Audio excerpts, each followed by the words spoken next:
Hello students, मैं doctor RP Maheshwari ई lecture की series में सीरीज रेजोनेंस जो आपको करवाया जा रहा है उसमें अभी तक हमने बैंडविड्थ, इससे जो पहले का लेक्चर था बैंडविड्थ और क्यू फैक्टर के बारे में डिस्कस किया था। अब हम आपको बताएंगे कि सेलेक्टिविटी का क्या फिज़िकल मीनिंग है और सेलेक्टिविटी जो है बैंडविड्थ और क्यू फैक्टर पे कैसे निर्भर करती है। तो हमने कल बैंडविड्थ की डेरिवेशन करी थी लास्ट लेक्चर के अंदर। तो we know that bandwidth f2 minus f1 equal to r upon 2πl, ये हमने डेरिवेशन दी थी। इसके एक्सप्रेशन को दोनों तरफ हमने अनुनाद आवृत्ति fr से डिवाइड कर दिया। तो क्या हो जाएगा लेफ्ट साइड में f2 minus f1 upon fr equal to r upon 2πfrl, right side में ये हो जाएगा। ठीक है, बिल्कुल सिंपल है, दोनों तरफ fr से डिवाइड कर दिया ना। हो f2 minus f1 upon fr तो यही इक्वल टू 2πf होता है ओमेगा, तो 2πfr हो जाएगा ओमेगा r, तो ये हो जाएगा r upon omega r l। ठीक है, क्यू फैक्टर हमने डेराइव किया था, इंडक्टर के लिए जो क्यू फैक्टर था वो था ओमेगा l अपॉन r, ये है r upon omega r l, तो ये हो जाएगा 1 अपॉन क्यू। लेफ्ट साइड में एक्सप्रेशन सेम रहेगा f2 minus f1 upon fr equal to right side में आ जाएगा 1 अपॉन क्यू। ठीक है, सो Q इक्वल टू क्या हो जाएगा, ये इसका उल्टा हो जाएगा। 1 अपॉन क्यू इक्वल टू है f2 minus f1 upon fr, तो Q इक्वल टू हो जाएगा fr upon f2 minus f1। And what is f2 minus f1? f2 minus f1 है वो है आपके bandwidth. So Q factor equal to fr upon bandwidth आ गया। ठीक है, Q फैक्टर जब करवाया था तब यह बताया गया था कि ये इंडिकेट करता है क्वालिटी को। मीन्स जिस सर्किट का क्यू फैक्टर का मान अधिक होगा उस सर्किट की क्वालिटी उतनी ही अच्छी होगी और उस सर्किट को हम ज़्यादा सेलेक्ट करेंगे, that circuit is more selective. It means quality factor और सेलेक्टिविटी एक दूसरे के रिप्रेजेंट करते हैं कि जिसका क्यू फैक्टर अच्छा होगा इट मीन्स उसकी क्वालिटी अच्छी होगी या उसकी सेलेक्टिविटी ज़्यादा होगी, या जिसकी सेलेक्टिविटी ज़्यादा होगी इट मीन्स उसका क्यू फैक्टर ज़्यादा होगा। ठीक है, तो it means selectivity is inversely proportional to 1 upon bandwidth. तो उपरोक्त से स्पष्ट है कि जिस सर्किट की बैंडविड्थ कम होगी उस सर्किट का क्यू फैक्टर अधिक होगा तथा उस सर्किट की सेलेक्टिविटी भी अधिक होगी। इसी प्रकार से जिस सर्किट की बैंडविड्थ अधिक होगी उसका क्यू फैक्टर कम होगा तथा उसकी सेलेक्टिविटी भी कम होगी। हेलो, हाँ, नहीं अभी तक तो मैं चेक करके बताता हूँ, मैं बाहर हूँ, चेक करके तो 10 मिनट में बता पाऊंगा। आप आ, आपने भिजवाई है क्या FRT को? एक सेकंड होल्ड, नहीं मेरे पर्टिकुलर मेरे घर पे नहीं आ रही 2 फेज। हाँ मैं कह रहा हूँ 2 फेज नहीं आ रहे घर पे, 1 सेकंड होल्ड कर रहा हूँ।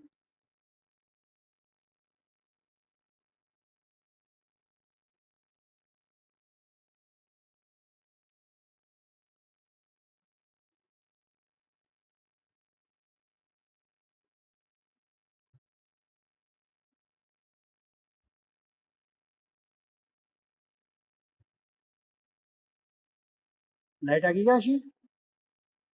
कहीं नहीं आई? ठीक है, ठीक ठीक है, ठीक ठीक ठीक ठीक। नहीं आई लाइट, नहीं आई। हाँ 2 फेज नहीं आ रहे घर पे, ये तो कह रहा हूँ मैं आपको, शुरू से कंप्लेंट करवाई थी तो 1 फेज आ रहा है, 2 फेज नहीं आ रहे। हाँ FRT भी जाए यहाँ।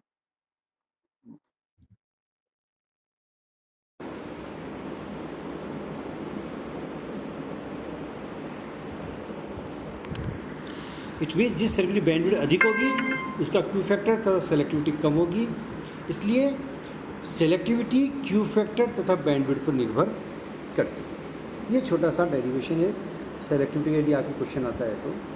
अब एक छोटा सा मैं आपको वो बताऊंगा रिलेशन कि रेजोनेंस पर इंडक्टर और कैपेसिटर के अक्रॉस वोल्टेज बराबर होता है। तो ये केवल ध्यान रखना, केवल रेजोनेंस के ऊपर होगा। इंडक्टर और कैपेसिटर के अक्रॉस वोल्टेज बराबर होगा। क्या होगा? VL बराबर VC, VL voltage across inductor, VC voltage across capacitor, ये दोनों बराबर होते हैं और इसकी जो वैल्यू होती है वो होती है Q इंटू V, जहाँ Q क्वालिटी फैक्टर है और V supply voltage. For example किसी सर्किट में हमने 100 वोल्ट लगाया सप्लाई और उस सर्किट का रेजोनेंस पर क्वालिटी फैक्टर 10 है, तो इंडक्टर और कैपेसिटर के across voltage 10 into 100 means 1000 volt मिलेगा इंडक्टर और कैपेसिटर। यह आपका सारा रेजोनेंस, सीरीज रेजोनेंस आपका पूरा हो गया। अब मैं आपको इसका एक एग्जांपल करवाता हूँ। ये जो एग्जांपल है या ये न्यूमेरिकल है, ये जितनी भी हमने डेरिवेशंस अभी करी हैं लेक्चर्स में, उनमें के ऊपर बेस्ड ये क्वेश्चन है। बहुत सिंपल न्यूमेरिकल आते हैं रेजोनेंस के। आपको केवल इन फार्मूलाज को याद रख के कैलकुलेटर के अंदर सही तरह से वैल्यू, न्यूमेरिकली वैल्यू पुट करनी है। ठीक है, तो ये क्वेश्चन क्या क्वेश्चन है? एक सीरीज RLC सर्किट में R बराबर 10 ओम है, L बराबर 500 मिली हेनरी है और C बराबर 50 माइक्रोफैरड है, तो निम्नलिखित ज्ञात कीजिए। क्या क्या ज्ञात करवाया है? मैक्सिमम करंट अधिकतम धारा, FR अनुनाद आवृत्ति हर्ट्ज में, ओमेगा R अनुनाद आवृत्ति रेडियन पर सेकंड में, बैंडविड्थ, क्यू फैक्टर F1 तथा F2। F1 F2 क्या है? लो हाफ पावर फ्रिक्वेंसी और अपर कट ऑफ फ्रिक्वेंसी और लोअर कट ऑफ फ्रिक्वेंसी। तो ये सर्किट है सिंपल। R बराबर 10 ओम, L बराबर 500 मिली हेनरी और C बराबर 50 माइक्रो फेरेड और सप्लाई वोल्टेज है 10। तो अब इसका बिल्कुल आसान तरीका है सॉल्यूशन। IM मैक्सिमम करंट होता है रेजोनेंस सर्किट पे V upon R। V supply voltage है 100, R रेजिस्टेंस है 10, तो 100 अपॉन 10 इक्वल टू कितना हो जाएगा? 10। तो मैक्सिमम करंट कितना हुआ? 10 है। ओमेगा R इक्वल टू होता है 1 upon under root LC।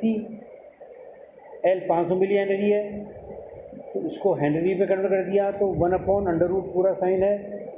L 500 Henry मिली हेनरी है, तो मिली हेनरी में हेनरी में कन्वर्ट किया तो 10 की पावर -3 से 500 को मल्टीप्लाई कर दिया। और C की वैल्यू 50 माइक्रोफैरड है,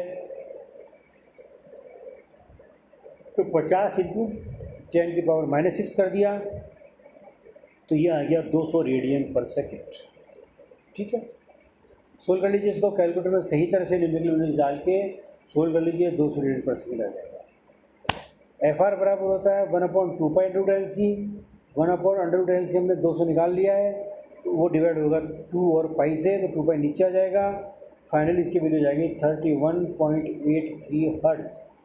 200 तो आएगा ओमेगा रेडियन पर सेकंड में, FR आएगा 31.83 हर्ट्ज के अंदर। तो बैंडविड्थ फार्मूला होता है F2 minus F1 equal to R upon 2 pi L। ये फार्मूले आपको सारे याद रखने पड़ेंगे।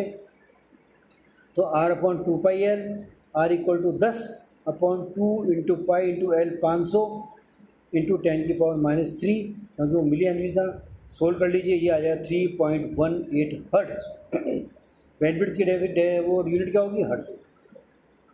अब अपर कट ऑफ और लोअर कट ऑफ निकालनी है। लोअर कट ऑफ होएगी FR minus R upon 4 pi L, upper cut of होएगी FR plus R upon 4 pi L। Values रख दी, FR 31.83 minus R upon 2 pi L 3.18, R upon 4 pi L हो जाएगा 1.59। Simplify करिए 30.23 hertz. ये हो गई lower cut off frequency. इसी प्रकार से upper cut off frequency FR plus R upon 4 pi L 31.83 plus 1.59 equal to 33.42 hertz.